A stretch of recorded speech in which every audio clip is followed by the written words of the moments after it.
Il est 19h50. Bonsoir à tous. Voici les titres de l'actualité de ce lundi 3 février 2025.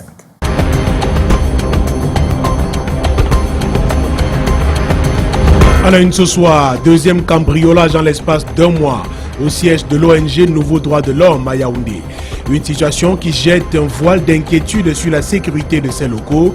Après un premier incident qui avait déjà marqué les esprits, les bureaux de l'organisation ont été à nouveau saccagés et plusieurs documents emportés. Face à ce qui semble s'apparenter à un acharnement, les responsables de l'ONG s'interrogent sur les raisons profondes de cette récurrence inquiétante. À la une également, ce soir, plus de 40% de jeunes se sont insérés dans le monde du travail en 2022 grâce à la formation professionnelle. Face au fléau du chômage des jeunes au Cameroun, la formation professionnelle se profile comme une réponse potentielle à cette problématique sociétale majeure. Toutefois, une question persiste. La formation professionnelle peut-elle véritablement être considérée comme le remède définitif au chômage qui frappe une grande partie de la jeunesse camerounaise? La bataille entre le Conseil transitoire du football professionnel et l'Union sportive de Douala se joue sur un terrain aussi incertain que celui du stade annexe de Bépanda. Au cœur du conflit, les recettes du match opposant l'Union de Douala au Dynamo de Douala disputé ce dimanche. Chacune des deux parties revendique légitimement la paternité des fonds générés par cette rencontre. Les textes sont pourtant clairs sur la gestion des recettes des matchs de football. Et puis à l'étranger, Afrique du Sud, les critiques autour du déploiement de soldats en République démocratique du Congo continuent d'enfler. 14 soldats sud-africains sont morts au combat depuis l'offensive du groupe armé M23. Des troupes de Pretoria sont déployées dans le cadre de la SADC et de la MONUSCO. Ce lundi 3 février, le président sud-africain a profité de sa lettre hebdomadaire à la nation pour justifier la présence militaire sud-africaine à l'est de la République démocratique du Congo. Voilà pour le sommet.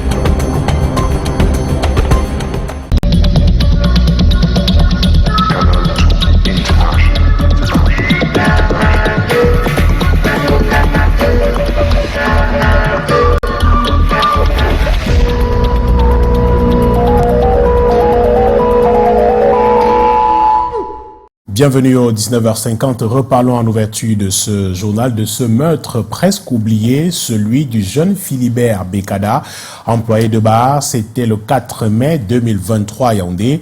9 mois après, jour pour jour, certains membres de cette bande soudés par la vengeance et l'amertume ont été interpellés par la police. La reconstitution des faits a eu lieu ce jour sur le lieu du crime. Une véritable histoire d'horreur, d'honneur bafoué et d'une dette de violence qu'ils estimaient avoir réglée. Chronique d'un règlement de compte dans ce reportage signé Arnaud Gueffac et Serge Alanzier. Tout commence avec un certain Aaron, leader autoproclamé de cette expédition punitive. Son ami aurait été offensé par le jeune Bekada, employé dans ce snack à l'époque des faits. Un enfant unique qui avait perdu ses parents, élevé par sa grand-mère, qui n'avait même pas de moyens, mais qui se battait à l'élever comme son propre enfant. Et pour laver cet affront, il rassemble ses complices. Un plan est monté, les rôles distribués. Nous sommes dans la nuit du 4 mai 2023. Il décide de passer à l'action. Le leader fait un détour dans un autre snack où il travaillait comme videur, récupérer cette arme aux allures tueuses. Donc pour lui, c'était pas pour d'aller manger quelqu'un, pour lui, c'était pour d'aller tuer. Direction le sucre, un snack bar situé au lieu du Titi Garage. Là-bas, le jeune Bekada travaille tranquillement, loin d'imaginer qu'il vit ses dernières heures. Ils arrivent sur moto. Pendant qu'un joue le rôle de guetteur dehors, un autre bloque l'entrée principale du snack. Le reste entre en force. L'attaque est brutale. Chaises et bouteilles volent en éclats. Bekada, ciblé, tente de se défendre, mais est vite dépassé. Il reçoit des coups de poignard, finalement mortels. Nous sommes là face à un assassinat fait de sang-froid par une bande de malfaiteurs qui s'est réunie, qui s'est organisée et qui venait à tout prix pour exercer des violences, quitte à tuer. Le gang s'évapore, chacun dans une cachette, loin de la ville, jusqu'en décembre dernier, où quelques membres retrouvent la capitale. Mauvaise idée. Ces trois sont cueillis, un à un, et les deux autres en cavale, restent recherchés. Et je vous le disais en titre, c'est le deuxième cambriolage en moins d'un mois des locaux de l'organisation non gouvernementale Nouveau Droit de l'Homme à Yaoundé. Le siège du quartier Nkoleton vient une nouvelle fois d'être vandalisé cette nuit du 1er au 2 février. Une situation qui laisse la directrice exécutive de l'organisation et son personnel perplexe. Acharnement, intimidation ou simple raquette, des questions qui se posent alors qu'une enquête est en cours. État des lieux au lendemain de l'attaque avec Cyril Bechon au micro de Janice Kamga et Samuel Bakissé. C'est une autre matinée sombre ici au Nouveau Droit de l'Homme, 6 au quartier Nkoleton à Yaoundé. Comme il y a 2 semaines environ, l'ONG vient d'être cambriolée. À première vue, selon le même mode opératoire, l'effraction et le même espace temporel, le week-end, précisément la nuit de samedi à dimanche. On est arrivé le dimanche matin, on a constaté qu'une fois de plus, le bureau a été mis sens dessus dessous. Il y a du matériel qui a été importé. Cette fois-là, c'est le matériel de vidéosurveillance et certaines machines. Ils sont rentrés dans les autres bureaux, comme le bureau de responsable administratif et financier, un bureau technique pour fouiller aussi. Ils ont refouillé encore mon bureau. On ne sait pas exactement ce qu'ils recherchent. Une fouille plus minutieuse que la première fois. D'autres bureaux ont été passés au peigne fin. Nous ne savons pas véritablement ce qui est recherché. Si des gens ont des choses qu'ils recherchent, qu'ils nous les demandent, nous serons ravis de leur donner. Face au capharnaüm laissé par les intrus et la récurrence de ces attaques, le personnel cache mal son inquiétude. Ça crée la peur. Ça crée aussi beaucoup de frustration. Ces attaques sont inédites quand même depuis 20 ans que je suis engagée. On a souvent vu les attaques, mais là, c'est quand même des attaques assez fortes et assez grosses en termes de pertes et en termes même de méthodes. Une deuxième plainte a été déposée, cette fois auprès des services de la gendarmerie. La première avait été déposée au commissariat du 10e arrondissement. Jusqu'ici, aucune piste n'a été communiquée par les forces de l'ordre. Les auteurs n'ont pas encore été identifiés. Et ce fut également un week-end très difficile pour de nombreux voyageurs en partance ou de retour de la région de l'ouest du pays. Des embouteillages sur près de 2 km occupent la nationale numéro 5 du côté de Bafang, rendant la circulation très complexe. Les usagers dénoncent une négligence des autorités publiques à l'origine de cet engorgement de la route, l'affaissement d'une buse depuis bientôt 2 semaines. Junior Ossan et Pierre Mariquet pour les détails. Ce dimanche, la circulation est au ralenti sur la nationale numéro 5. À l'origine de cet embouteillage, l'affaissement d'une bus au niveau du rond-point Pachi-Bagan-Bafang depuis 2 semaines. La route est trop saturée, même nous les Benz, on ne parvient pas à rouler. Les voyageurs en chemin pour la région de l'Ouest en passant par l'axe lourd sont obligés de contourner par le centre-ville de Bafang. Et face à l'étroitesse de la route, les transporteurs sont contraints à passer plusieurs heures sur place. Vous voyez comment le temps qu'on perd pour arriver ici, l'embouteillage, s'il n'y a pas de servitude, c'est que l'homme de l'Ouest est fini. Quand il y a un bouchon comme ça, il y a souvent la perte au niveau de l'excès de consommation de carburant. Même difficulté pour les voyageurs qui viennent de Bafoussam, Tchang, Bouda et Bamenda. Il faut vivre la réalité de cet embouteillage long sur 2 km. Il faut que l'État cherche à mettre l'œil pour qu'on puisse terminer ça rapidement, pour que ça continue. On retourne nos activités. Ici, on continue de critiquer l'arrêt des travaux de la construction d'une nouvelle buse et l'absence de la police pour réguler la circulation. Éviter d'autres catastrophes comme celle ayant sinistré il y a quelques jours les populations du lieu dit Fabrique Ngoussou à Yaoundé. C'est le but d'une vaste opération que vient de lancer la Camwater dans la ville depuis hier, dimanche. Elle vise à réparer tous les points de faiblesse susceptibles de rompre et de provoquer des dégâts en même temps qu'elle va améliorer la desserte en eau potable dans plusieurs quartiers asséchés depuis des mois. Le reportage de Daniel Anissé-Moudier et Constant Kanga. Le danger de rupture des conduits d'eau plane sur la ville de Yaoundé comme une épée de Damoclès. Le cas de Fabrique Ngoussou n'était en effet que l'arbre qui cache la forêt.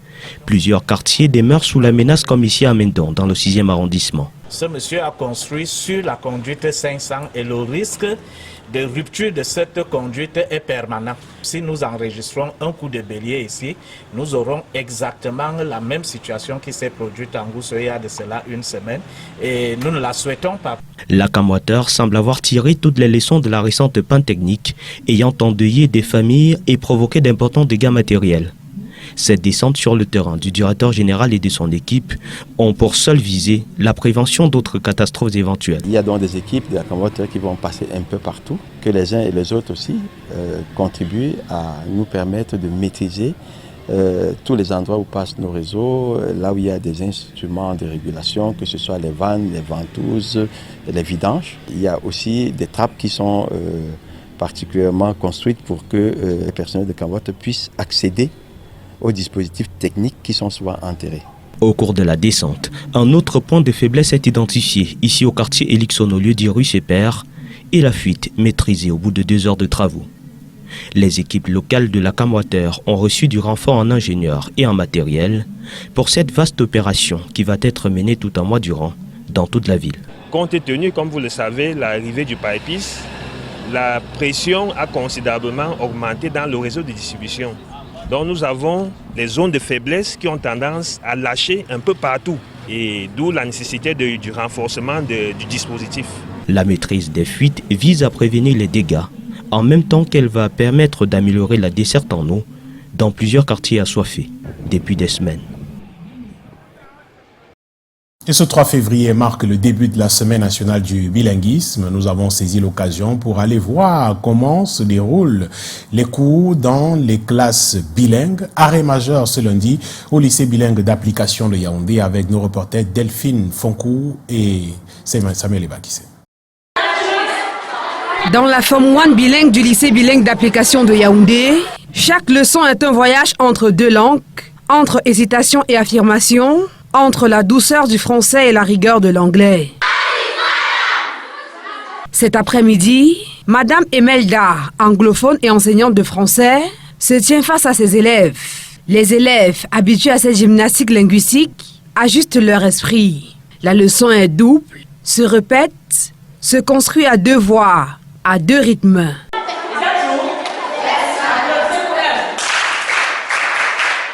Ici, le savoir se conjugue en 2 langues. Une phrase commence en français, s'achève en anglais. Une explication en anglais trouve son écho en français. J'apprends à parler 2 langues tous les jours. Because I learn how to speak 2 languages. Ça se passe bien. Il y a les enseignants qui parlent français et anglais. Ils nous apprennent bien et ils connaissent bien parler l'anglais. Sans hésitation, ils cherchent leurs mots. D'autres jonglent déjà avec aisance.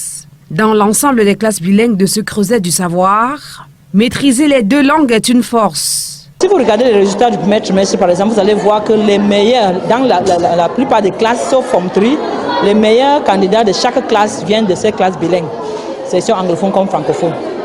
Oui, donc ça marche. C'est-à-dire que vous savez que pour apprendre d'abord, il faut maîtriser la langue. Parce que si on ne maîtrise pas la langue, on n'arrive pas à comprendre les sujets ou les questions et les répondre.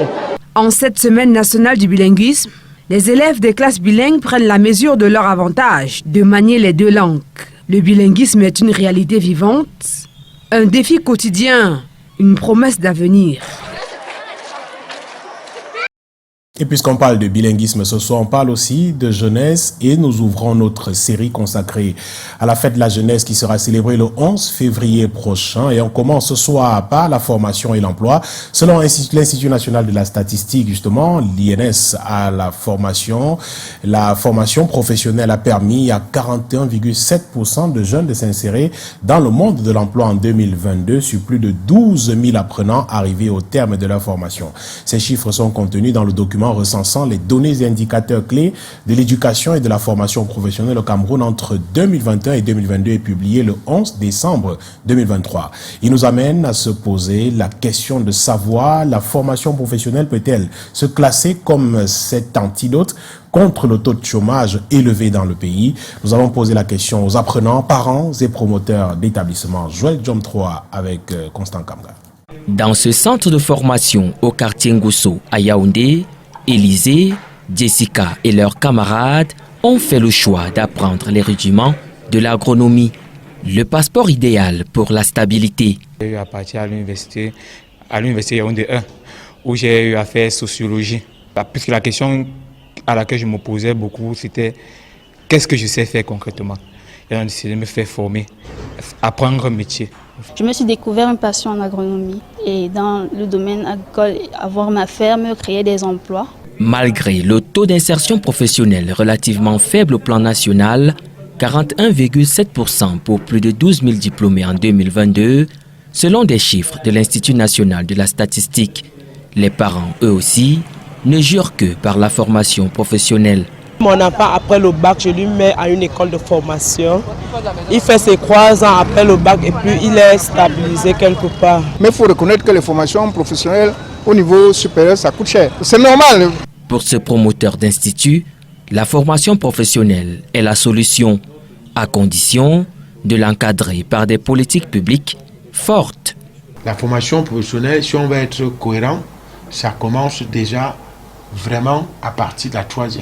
La formation professionnelle, c'est la clé pour enlever les gens dans le chômage. La preuve par l'exemple, nous retrouvons André dans ce chantier. Le jeune homme a lancé une entreprise de BTP. Je travaille pratiquement à mon propre compte depuis 2023 et nous employons déjà... Selon des experts, pour bénéficier du plein potentiel de la formation professionnelle, un accent doit être mis sur la qualité.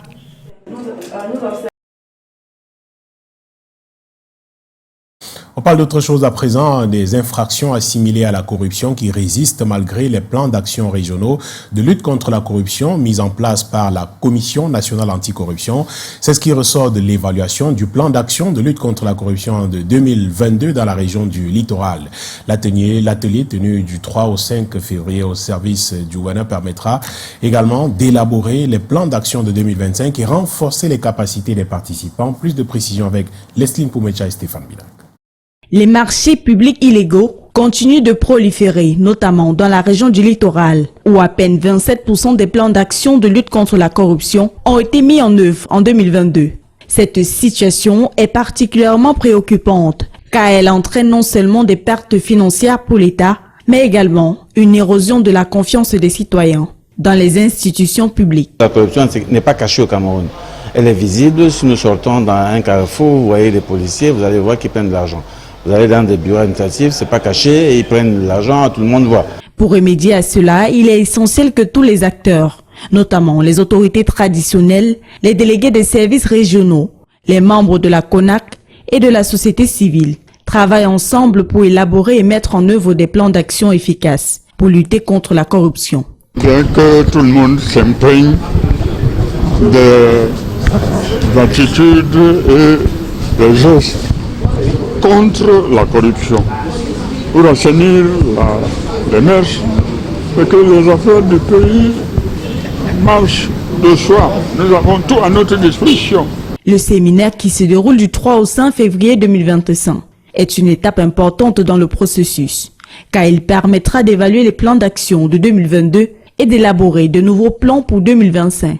Il est crucial que les autorités prennent des mesures concrètes pour prévenir les marchés publics illégaux et promouvoir la transparence et la responsabilité dans la gestion des fonds publics. La promotion de la politique d'impôt-substitution, le ministère de l'Agriculture et du Développement rural entend booster la production de riz, de maïs, de pommes et de farine en 2025. Objectif affiché ce lundi à Yaoundé au cours de la conférence annuelle des responsables des services centraux et déconcentrés, des sociétés et organismes sous tutelle, des projets et programmes du MINADER. Travaux ouverts ce jour par le ministre Gabriel Maïrobé. Le compte rendu de Delphine Fonkotene et Serge Alanzivo.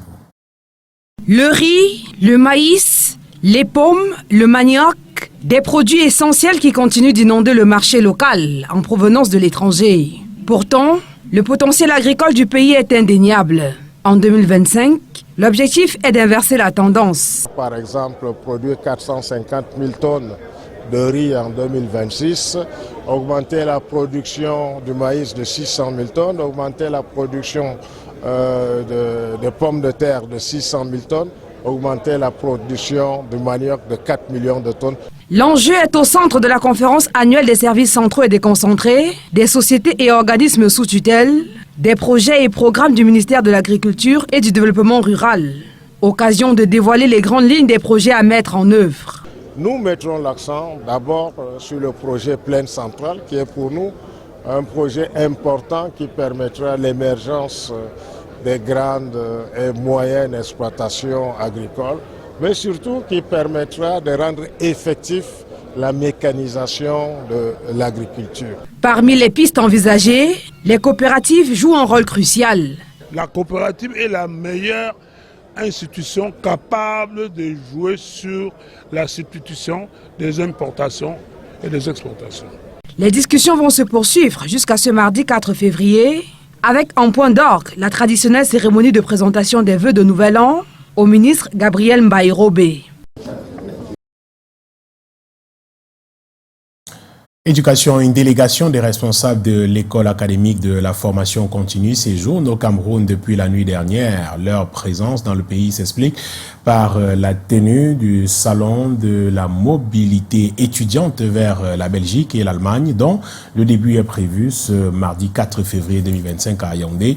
Cette mission de travail veut faciliter l'accès à l'information sur les études en Belgique et en Allemagne, promouvoir une image de mobilité légale et bien encadrée, renforcer la coopération entre le Cameroun, la Belgique et l'Allemagne. Environ 2000 visiteurs sont attendus, parmi lesquels des étudiants, institutions académiques, ambassades, parents et alumni, entre autres. Au menu de cette rencontre, des ateliers pratiques d'orientation, conférences et panels sur les opportunités académiques, expositions et networking, entre autres. Je propose d'écouter André Yves, directeur de l'école académique de la formation, au micro de Joël John 3. Et c'est d'essayer de faciliter l'arrivée des étudiants parce que souvent, ils prennent contact par Internet avec nous. Et les formalités se font et ils n'arrivent pas à arriver à avoir les visas en temps et en heure.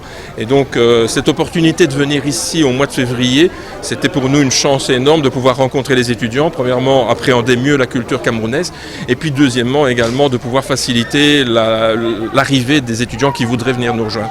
Parce qu'en général, avec les étudiants qu'on a, ils sont toujours de bonne composition et c'est toujours une belle expérience qu'on rencontre chez nous. Et ça permet aussi à nos populations de rencontrer des populations qui viennent d'un autre continent. Donc c'est très important pour nous, effectivement. Et ici, on a pas mal d'étudiants camerounais. Donc moi, il y a 30 ans, 35 ans, quand j'étais à l'université à Mons, eh bien, j'avais parmi mes collègues de classe des Camerounais et on était ensemble dans des cours de langue parce qu'ils avaient pris de l'allemand. En écologie, à présent, le Sénat à nouveau frappé par la faucheuse. Il s'appelait Tué Mbokoko, sénateur de la région de l'Ouest. Il a été arraché à la vie des suites d'une courte maladie en fin de week-end dernier. En plus de ses fonctions au Sénat, il était également le chef du village Bati dans les Bamboutos, région de l'Ouest. Il avait été élu à la Chambre haute du Parlement en 2023 sous la bannière du Rassemblement démocratique du peuple camerounais. On a parlé de riz tout à l'heure, eh bien reparlons-en, mais comment cuisiner le riz brisure à la perfection? Depuis son introduction sur le marché camerounais, le riz Big Joe a suscité beaucoup d'intérêt, mais aussi des interrogations sur sa cuisson. Ce plat populaire, consommé sous différentes formes, est au centre de nombreuses discussions. Claude Audrey Mbala et Jean Benatani. Dans une cuisine animée du quartier Toudi, dans l'arrondissement de Yaoundé 1er, nous avons rencontré Albertine, une cuisinière expérimentée. Avec l'assurance des grands-mères qui ont tout vu et tout testé, elle lève le voile sur les secrets de préparation du riz brisure. Je viens d'acheter le nouveau riz brisure qui est en promotion sur le marché.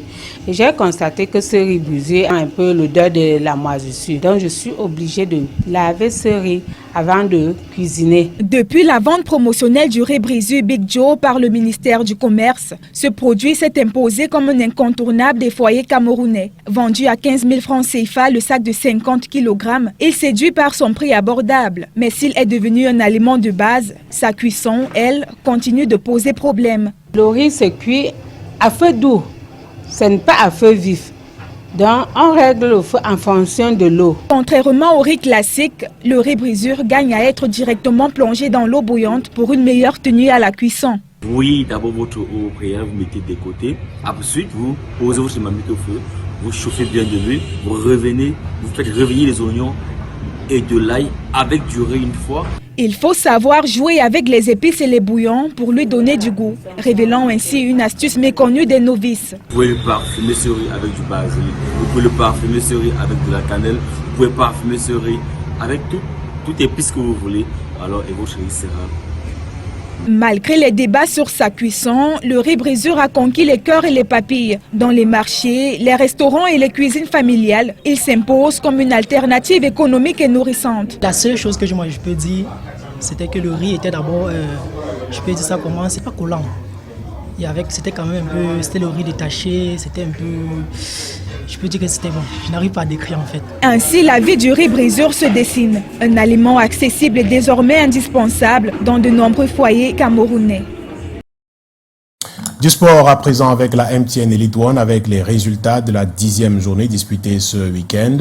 Le Canon de Yaoundé AS Fortuna se sont neutralisés, 2 buts partout. Lyon Sport Academy et la Colombe du Sud se sont séparés, dos à dos, 1 but partout également.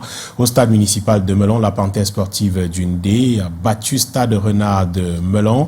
Un match avancé depuis le 29 janvier dernier. Gazelle de Garoua avait été battu à domicile par Wamboutos de Bouddha, 1 but contre 2. Coton Sport de Garoua a enchaîné une 3e victoire de rang face aux champions en titre Victoria United, 3 buts à 0. Cependant, la rencontre de la 10e journée entre la Dynamo et l'Union de Douala se prolonge sous la vigilance des forces de maintien de l'ordre. La recette du stade, qui s'élève à 2 millions de francs CFA, divise les parties. La FECAFOOT souhaite s'arroger la part du patron du stade, tandis que l'Union de Douala nourrit le même désir. En conséquence, les partis restent campés sur leur position. Les détails de cette affaire avec Mathieu Fangwa et Henri Chinda. 24 heures après la rencontre de l'Elite One, qui s'est tenue au stade annexe de Douala Bepanda, où l'Union sportive de Douala s'est imposée face à la Dynamo de Douala, un seul petit but à 0, le sujet continue de faire couler beaucoup d'encre et de salive. Le conseil transitoire du football professionnel et l'Union de Douala se disputent la recette du stade et chacun y va de sa propre explication. Nous avons parlé avec les dirigeants de l'Union lundi et ils nous ont dit qu'ils ne pouvaient pas prendre en charge le stade. Et mercredi, nous avons payé le stade. Quelques jours après, je vais dire jeudi, Union est revenue à la charge pour dire qu'ils veulent rembourser pour bénéficier des 70% pour prendre la gestion du stade. Nous leur avons dit que non, le stade avait déjà été payé. Je ne sais pas par quelle alchimie, ils ont déposé 350 000 dans le compte privé de nos collaborateurs par un numéro anonyme. Le son de cloche est différent au sein des Verts et Blancs de l'Union de Douala, qui reste campé sur la clause d'un accord avec le CTFP. C'est devant nous que le président a appelé le CTFP pour pouvoir s'occuper et prendre en charge le stade pour pouvoir gérer le match de dimanche contre Dynamo.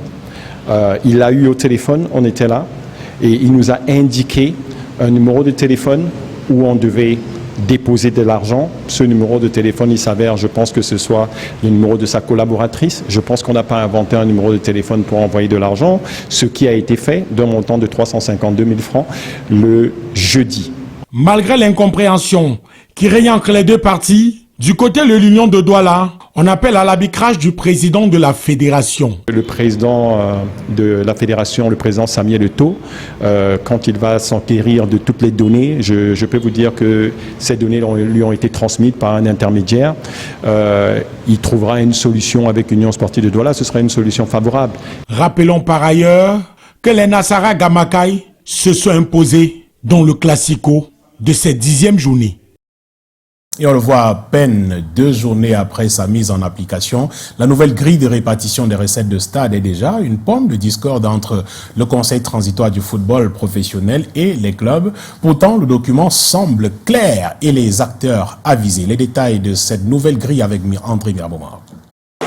La nouvelle grille de répartition des recettes de stade est entrée en vigueur lors de la 8e journée du championnat Elite One avec les rencontres programmées le 19 janvier dernier. Désormais, en cas de location du stade par la Fédération camerounaise de football, celle-ci a droit à 70% des recettes, 23% sont versés au club à domicile, 5% à la commune et 2% au trésor public. Et si, lors des rencontres programmées, le stade est loué par l'équipe hôte, cette dernière a droit à 70% de l'argent récolté, 23% reviennent au Conseil transitoire du football professionnel, le CTFP, 5% à la commune et 2% au trésor public. En d'autres termes, les clubs n'ont droit à aucun sou lors de leurs rencontres à l'extérieur. Cette nouvelle grille, en vigueur depuis 2 journées de championnat seulement, est arrivée pour mettre fin au long débat autour de la location des stades. Avec, du côté de la FECAFOOT, les plaintes au sujet des coûts imposés par l'ONIES. De l'autre, les clubs en colère contre l'instance fêtière, le canon sportif de Yaoundé et le stade militaire.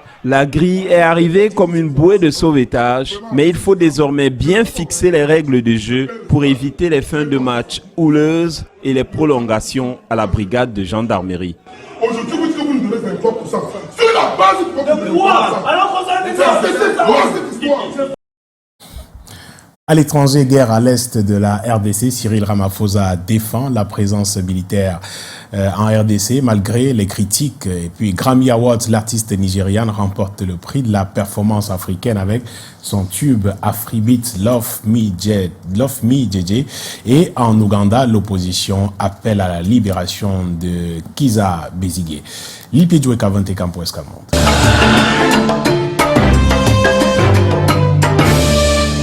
La présence des soldats sud-africains à l'est de la République démocratique du Congo alimente toutes les conversations. Le président Cyril Ramaphosa justifie cela en ces termes. La violence et les conflits en Afrique sont l'affaire de tous les Africains. Son pays ne relâchera pas son soutien envers le peuple de la RDC afin qu'il obtienne la paix et la sécurité qu'il mérite à juste titre. Entre Pretoria et Kigali, la tension monte. Pendant ce temps à Paris, le week-end dernier, plus de 1500 personnes se sont rassemblées dans les rues pour soutenir la RDC, dénoncer les violences menées par le M23 soutenu par le Rwanda.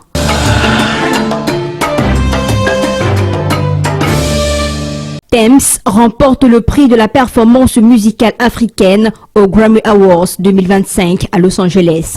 La chanteuse nigériane s'est démarquée avec son tube Afribeat, Love Me JJ. Je me sens bénie et même si je pense que j'ai quelque chose et que je suis talentueuse, j'ai l'impression qu'il y a énormément de jeunes artistes africains talentueux en Afrique qui vont sortir du lot et même faire plus que moi. Pour cette 67e cérémonie des prix musicaux, Teams était en compétition avec Burna Boy, Chris Brown, Davido, Wizkid, Yemi Alade et bien d'autres récompenses. Beyoncé couronnée au Grammy Awards avec le prix de l'album de l'année pour la première fois avec Cowboy Carter. La cérémonie des Grammy Awards 2025, c'était également l'hommage aux victimes des incendies de Los Angeles.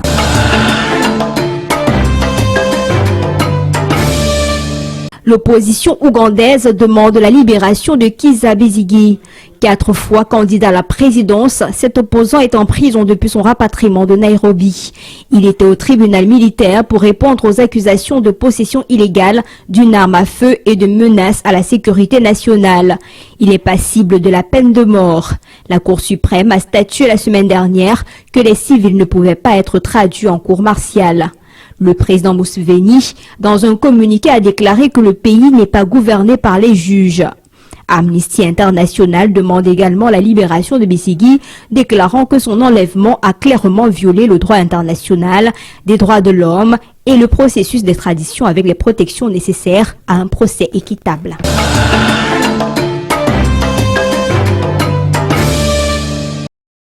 Voilà qui fait l'essentiel de l'actualité ce soir au Cameroun, en Afrique et dans le monde. Au nom de toute l'équipe de production de ce journal, je vous dis merci de l'avoir suivi. Passez une excellente soirée sur notre antenne. See you tomorrow, same time. Take care. Goodbye.